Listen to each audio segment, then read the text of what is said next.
الحمدللہ رب العالمین والصلاة والسلام علی سید الانبیاء والمرسلین وعلی آلہ واصحابہ اجمعین۔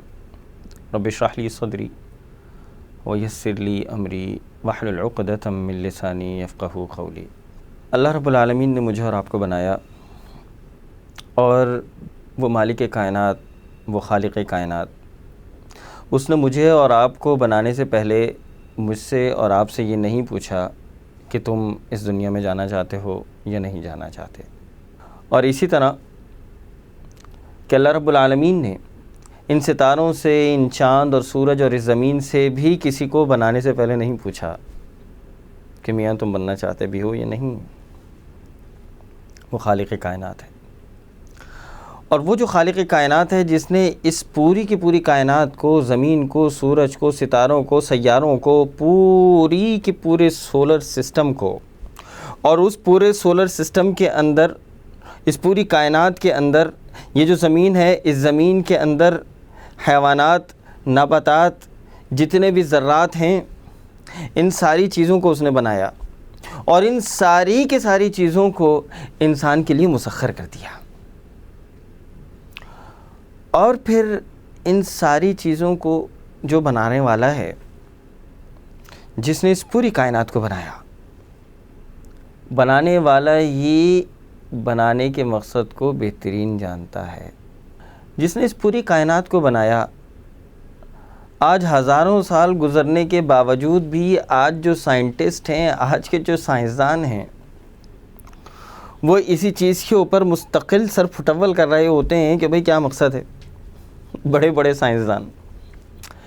لیکن اس بنانے والے نے یہ کام کوئی بہت مشکل نہیں چھوڑا۔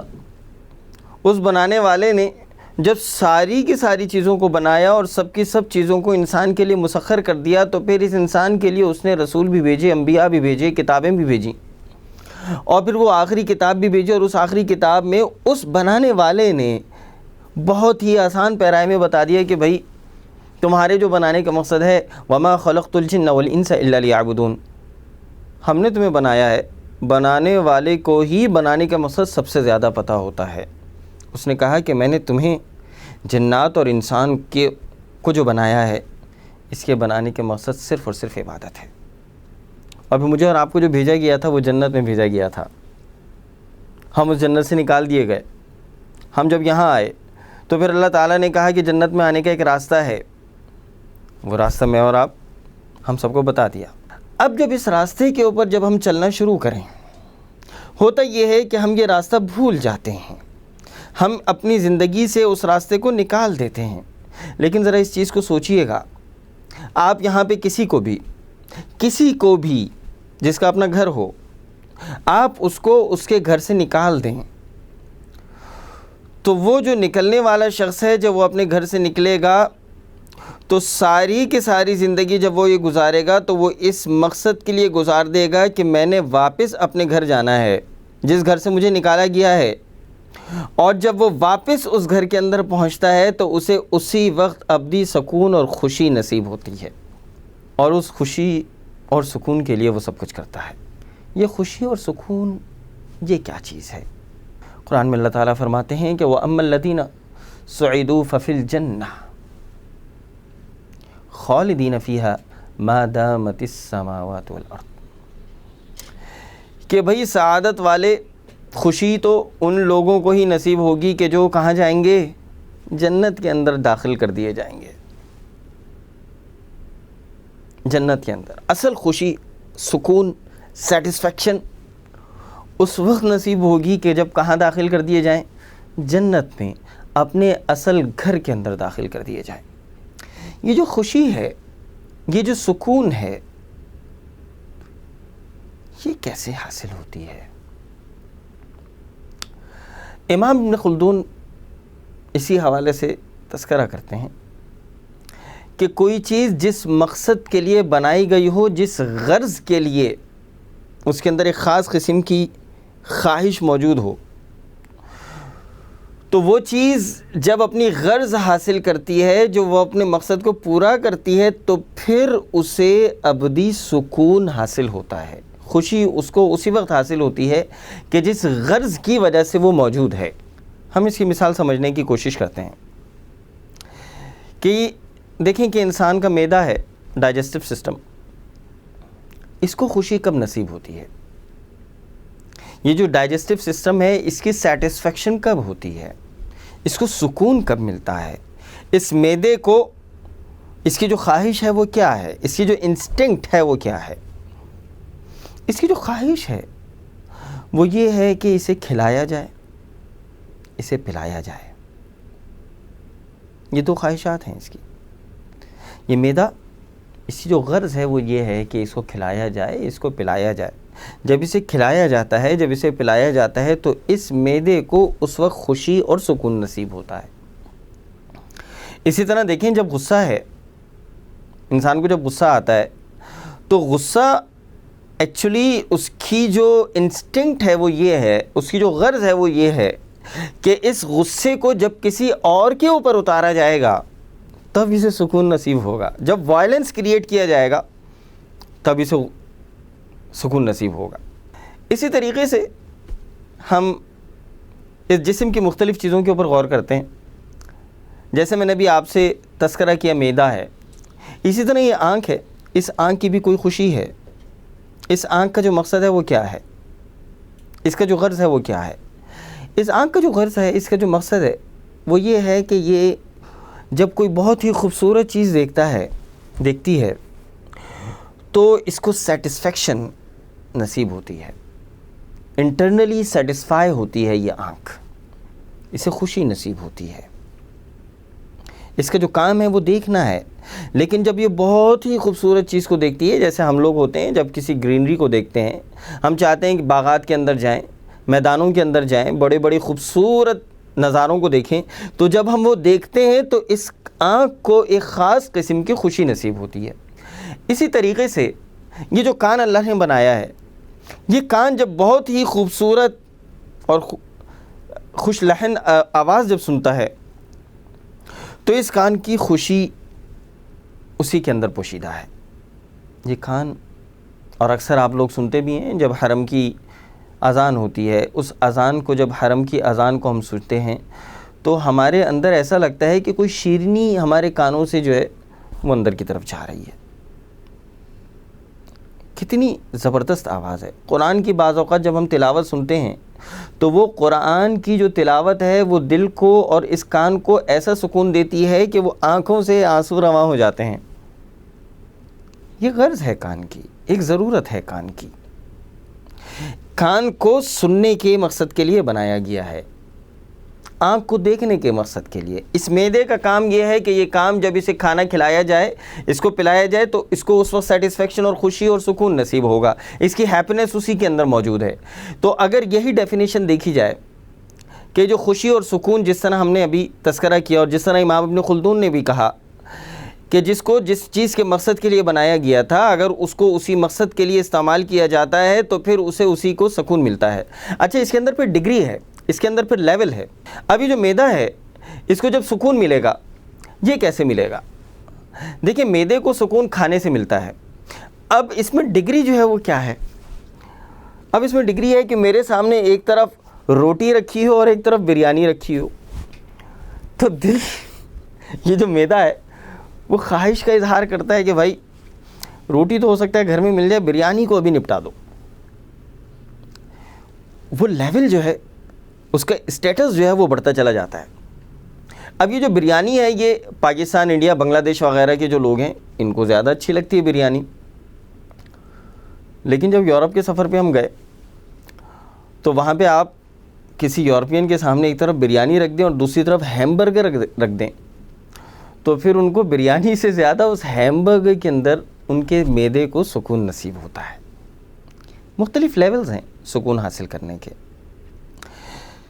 تو یہاں پر ایک جو ڈیفینیشن ہم نے یہ ڈرائیو کی، وہ یہ ڈیفینیشن، وہ تعریف ہم نے یہ حاصل کی کہ جس چیز کو، جس مقصد کے لیے، جس غرض کے لیے بنایا گیا ہے، جب اس کی غرض اس کی پوری کی جاتی ہے تو پھر اس کو اس کا سکون نصیب ہوتا ہے۔ تو اگر ایک طرف آپ دیکھ لیں یہ معدہ ہے، ایک طرف آپ یہ دیکھ لیں آنکھ ہے، ایک طرف آپ دیکھ لیں کان ہے، یہ ہاتھ ہے، اس ہاتھ کا کام ہے کہ یہ مختلف امور انجام دے گا۔ سکون اس وقت نصیب ہوگا کہ جب یہ مختلف کاموں کو کر رہا ہوگا، سکون ملے گا۔ بالکل اسی طریقے سے بعین ہی آپ کو میں ایک اور طرف لے کر جاتا ہوں۔ وہ کیا ہے کہ جس طرح اللہ تعالیٰ نے ہمیں ناک، آنکھ، کان، معدہ، مختلف چیزیں دی ہیں، اسی طرح اس جسم کا جو سب سے اہم ترین حصہ ہے وہ ہے میرا اور آپ کا دل۔ اس دل کی خوشی کہاں ہے؟ اس دل کا سکون کہاں ہے؟ اس دل کا جو تعلق ہے وہ روح کے ساتھ اللہ نے رکھا ہے۔ اس روح کو سکون کب ملتا ہے؟ اور آپ جب یہ دیکھیں کہ اللہ تعالیٰ نے اس جسم کے اندر جب روح کو ڈال دیا تو یہ جسم اور روح کا جب ملاپ ہوا تو یہ انسان بنا۔ دوسری طرف جو ارواح ہیں، جو فرشتے ہیں، ان کی کیفیت بالکل دوسری ہے۔ تو وہ جو ارواح تھے اللہ تعالیٰ نے ان کو کسی ایک خاص کام سے، فرشتوں کو کوئی خاص کام بلٹ ان ایک کام دے دیا اور وہ مستقل اس کام کو کرتے چلے جا رہے ہیں، وہ تسبیح تعریف بیان کرتے چلے جا رہے ہیں، اللہ کی قربت حاصل کرتے چلے جا رہے ہیں، اس کی معرفت حاصل کرتے چلے جا رہے ہیں۔ ان کا سکون، اس روح کا سکون اس کے اندر موجود ہے۔ تو ذرا آپ اس ڈیفینیشن کے اوپر آئیں ذرا دوبارہ واپس، کہ جس طرح یہ دل ہے اور دل کا جو تعلق ہے وہ روح کے ساتھ ہے، تو اس دل کو یہ جو اللہ نے میرے اور آپ کے جسم کے اندر رکھا ہے اور جو سب سے اہم میرے اور آپ کے جسم کا حصہ ہے، اس جسم کے حصے کے ساتھ روح کا تعلق ہے۔ اس قلب کو، اس دل کو کس چیز کے اندر سکون حاصل ہوتا ہے؟ اس قلب کو، اس دل کو، اس روح کو اس وقت سکون حاصل ہوتا ہے جب وہ علم حاصل کرے، جاننا، پہچاننا، معرفت حاصل کرنا۔ اور اس روح کو سکون اس وقت حاصل ہوتا ہے، اس دل کو سکون اس وقت حاصل ہوتا ہے کہ جب یہ سارے کے سارے علوم کو جاننے والے کو جان جائے، اس کی معرفت حاصل کر لے، اس کو پہچان جائے۔ اس دل کا سکون اس کے اندر پوشیدہ ہے۔ جب انسان کے دل کو اللہ کی معرفت نصیب ہو جائے، جب وہ سارے کے سارے علوم کو بنانے والے کو، جاننے والے کو جب جان جاتا ہے تو پھر اس کو سکون حاصل ہوتا ہے۔ بھئی آپ دیکھ لیں، اس کی مثال کچھ اس طرح بھی ہو سکتی ہے کہ بعض لوگ ایسے ہوتے ہیں کہ آپ ان سے کہیں کہ بھئی کرکٹ کھیلنی ہے یا فٹ بال کھیلنی ہے، چلو، اور دوسری طرف ان کو اعلان کر دیا جائے کہ بھئی فلانے شیخ آئے ہوئے ہیں اور فلانے شیخ سے ملاقات کرنی ہے۔ تو بعض اوقات اور اکثر اوقات جن کے دل پاکیزہ ہوتے ہیں اور جو دل کو اس روح کے مطابق لے کر چلتے ہیں، ان کو اس کھیل کے اندر، اس کھانے کے اندر کوئی خوشی نصیب نہیں ہوتی۔ وہ اس شیخ سے، اس عالم سے، ان بزرگ ہستی سے جا کر ملاقات کرنے کے شوقین ہوتے ہیں تاکہ ان سے اللہ کی معرفت ان کو نصیب ہو جائے، یہ دل اللہ کی طرف چلنے لگ جائے۔ یہ جو معرفت ہے، یہ اللہ رب العالمین کو جاننا، اس کو پہچاننا، یہ ہم نے بالکل اسی ڈیفینیشن، اسی تعریف کے مطابق کیا ہے کہ جس طرح معدے کا، آنکھ کا، ناک کا، کان کا، ہر چیز کا کوئی نہ کوئی مقصد ہے، کوئی نہ کوئی غرض ہے، اسی طرح اس دل کی بھی کوئی نہ کوئی غرض ہے۔ اور اس دل کی غرض ہم نے ابھی یہ ڈیفائن کی کہ معرفت، علم حاصل کرنا۔ اور انسان کو جب اللہ رب العالمین نے بنایا، انسان کو اور ارواح کے اندر اور فرشتوں کے اندر جو سب سے بڑا جو فرق آیا تھا وہ کیا تھا؟ وَعَلَّمَ آدَمَ الْأَسْمَاءَ كُلَّهَا۔ جو ڈسٹنکشن تھی اس انسان کی فرشتوں کے اوپر، وہ تو صرف علم تھی، یہ علم کا جاننا، یہ علم جو تھا اس نے اس انسان کو اشرف المخلوقات بنا دیا اور سب سے اوپر لے کر چلا گیا۔ اور یہ جو علم اور اللہ کا جاننا اور پہچاننا، یہ تسبیح، اس کا ذکر، اس کی فکر، یہ جو ہے یہ جب سب سے بڑا کام ہے۔ اب اس کے اندر ذرا ہم آگے اور ذرا چلتے ہیں اور اس کے اندر ذرا سوچتے ہیں کہ ہم یہ دیکھیں کہ اکثر ہم بیمار ہو جاتے ہیں. اس کی مثال کہ ہم کب یہ کہتے ہیں کہ میرا ہاتھ بیمار ہے؟ کہ جب یہ ہاتھ اپنا فنکشن کرنا چھوڑ دے، یہ جو کام کرنا ہے یہ چھوڑ دے. میرا ہاتھ بیمار ہے، میرا ہاتھ کام نہیں کر رہا، میرا ہاتھ لکھ نہیں رہا، میرا ہاتھ کچھ اٹھا نہیں پا رہا. کیوں؟ یہ بیمار ہے، یہ اپنا جو فنکشن ہے وہ پرفارم نہیں کر رہا. اسی طریقے سے جو دوسری چیز، میرا معدہ خراب ہے. کیوں؟ میں جب کھانا کھا رہا ہوں وہ اس کو ایکسیپٹ نہیں کر رہا، یا میرا معدہ جو ہے وہ کھانا نہیں کھا پا رہا، جو اس کا ڈیوٹی جو پرفارم کرنے کی تھی وہ نہیں کر رہا، تو میرا معدہ بیمار ہو گیا. جس طرح میرا ہاتھ بیمار ہے، جس طرح میرا معدہ بیمار ہے، ٹھیک اسی طریقے سے میرا دل بھی بیمار ہو جاتا ہے. یعنی کہ وہ دل جو اپنی ڈیوٹی پرفارم نہ کر رہا ہو، وہ قلب جو اللہ کی معرفت حاصل نہ کر رہا ہو، وہ قلب جو اللہ رب العالمین کے ذکر اور فکر کے اندر نہ ہو، جو اس کی محبت کے اندر نہ ہو، اس کے دیدار کے شوق کے اندر نہ ہو، تو جب وہ اپنے بنانے کی غرض جو ہے اس سے دور ہٹتا چلا جائے گا، تو در حقیقت وہ دل، وہ قلب بیمار ہو جائے گا. بظاہر وہ آپ سمجھیں گے کہ وہ دل جو ہے وہ سیٹسفائی ہے. نہیں،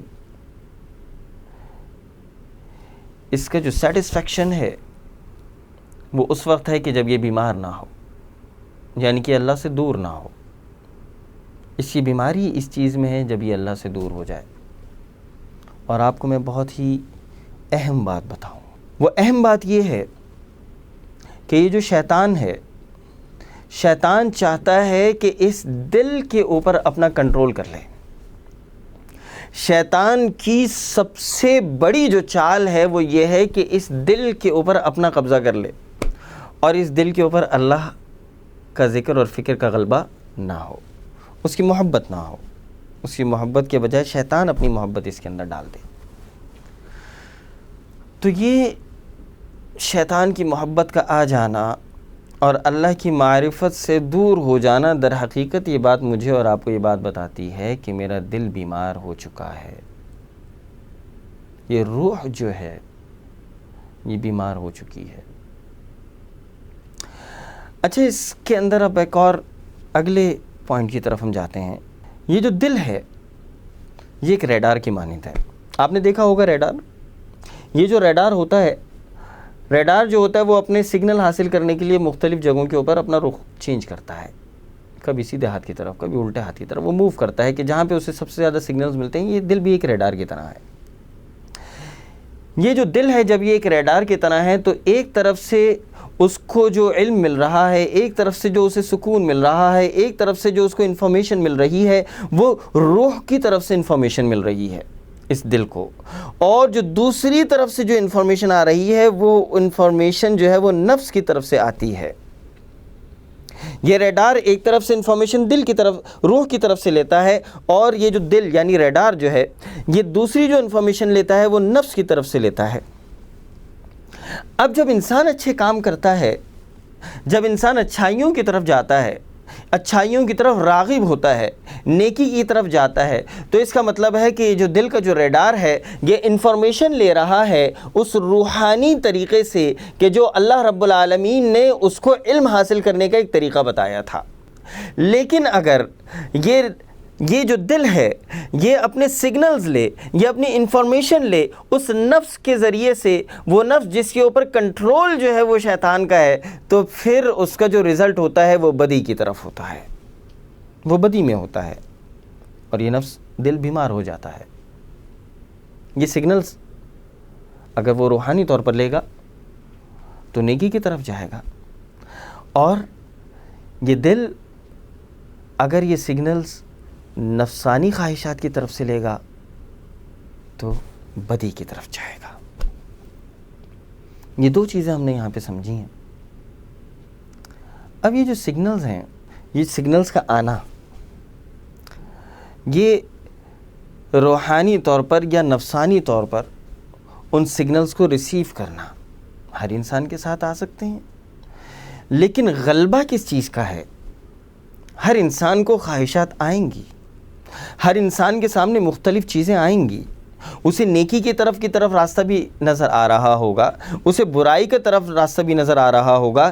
دیکھنا یہ ہے کہ کون سے سگنلز جو ہیں وہ اوور لیپ کر جاتے ہیں، کون سے جو سگنلز ہیں وہ غالب ہو جاتے ہیں دوسرے سگنلز کے اوپر، کون سی خواہشات کن خواہشات کے اوپر غالب ہو جاتی ہیں۔ اگر یہ روحانی خواہشات، وہ والی خواہشات کہ جن کا تعلق اللہ رب العالمین کی معرفت کے ساتھ ہے، اللہ کی محبت کے ساتھ ہے، اللہ کے دیدار کے شوق کے ساتھ ہے، وہ اگر غالب ہو جاتی ہیں نفسانی خواہشات کے اوپر، شیطانی خواہشات کے اوپر، تو دل جو ہے اسے در حقیقت ابدی سکون اور خوشی نصیب ہو جاتی ہے۔ ساری کے ساری دنیا میں انسان سکون حاصل کرنے کے لیے سب کچھ کر رہا ہے، اور جو سکون اللہ نے رکھا ہے وہ صرف اور صرف اپنی معرفت کے اندر اللہ رب العالمین نے سکون رکھا ہے۔ سکون تو اس وقت نصیب ہوگا، خوشی تو اس وقت نصیب ہوگی کہ جب اللہ کی معرفت نصیب ہو جائے۔ بہت سے لوگوں کو جانتا ہوں، کروڑ پتی ہیں، لیکن ان کو سکون میسر نہیں آتا۔ سکون اور خوشی پیسے سے حاصل نہیں کی جا سکتی۔ یہ دیکھنا پڑے گا کہ یہ جو دل ہے، یہ جو روح ہے، یہ کہاں سے سکون حاصل کر رہی ہے؟ کیا نفسانی خواہشات کی پیروی کر کے، یا اس علم کی پیروی کر کے کہ جو علم اس کو علم نافع، اللہ کی معرفت نصیب کر دے۔ یہاں پر جو ایک بات جو اور اہم سمجھنے کی ہے وہ یہ ہے کہ ہم لوگ بعض اوقات انسان اپنے آپ کو یہ سمجھنے لگ جاتا ہے کہ وہ بہت ہی صاف ستھرا ہے، اپنے آپ کو بہترین سمجھنے لگ جاتا ہے۔ اللہ کے نبی صلی اللہ علیہ وسلم نے جب ہم آئینہ دیکھتے ہیں، جب ہم شیشے میں اپنی شکل دیکھتے ہیں، تو اس آئینے کو دیکھنے کے اوپر ایک دعا آپ نے اللہ کے نبی صلی اللہ علیہ وسلم نے بتائی۔ وہ دعا کیا ہے؟ وہ یہ ہے کہ اللہم انت حسنت خلقی فحسن خلقی۔ یہاں بات سمجھنے کی کوشش کیجیے گا کہ انسان کا ایک انر امیج ہوتا ہے اور ایک انسان کا آؤٹر امیج ہوتا ہے، ایک اندر کی دنیا ہے اور ایک بیرونی دنیا ہے۔ یہ جو آؤٹر امیج ہے، یہ جو بیرونی میری جو شکل ہے، یہ در حقیقت یہ شکل جو ہے میرے اندرونی شکل کا آئینہ ہے، کہ جس طرح میں اندر سے ہوں در حقیقت میں بیرونی طور پر بھی اسی طریقے سے ہوں۔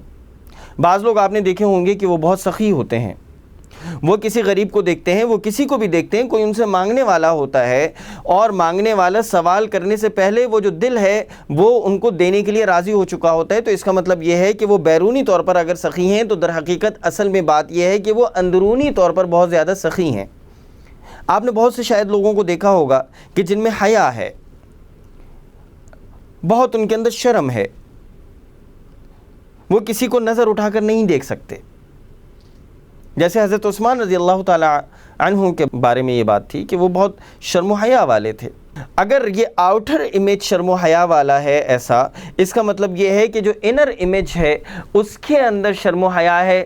یہی وہ ریزن ہے کہ وہ جو آؤٹر امیج بنا وہ شرم و حیا والا بنا۔ یہ جو میں نے آپ کے سامنے ابھی دعا کی کہ اللہ کے نبی صلی اللہ علیہ وسلم نے بتایا کہ اللہم انی حسنت خلقی فحسن خلقی، اے اللہ جس طرح تو نے میرے بیرونی شکل کو خوبصورت بنایا ہے، جس طرح تو نے میری شکل کو، میرے جسم کو، اے اللہ جس طرح تو نے مجھے خوبصورت بنایا ہے، اے اللہ فحسن خلقی، میرے دل کو بھی اسی طرح خوبصورت بنا دیجیے۔ اصل جو معاملہ ہے وہ دل کی خوبصورتی کا ہے۔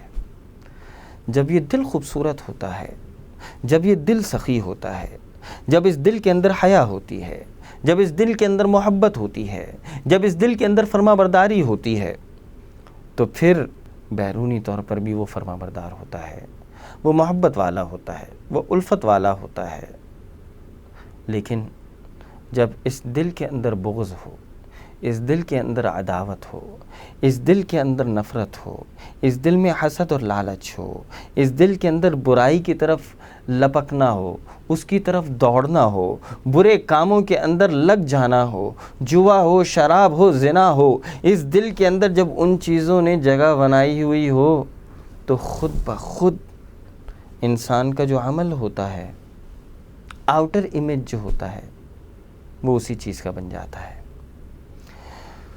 تو میرے بھائی، یہاں جو ابھی ہم نے یہ بات سمجھنے کی کوشش کی وہ یہ کہ ہر چیز کے اندر اللہ نے کوئی غرض رکھی ہے، اس کی خوشی رکھی ہے۔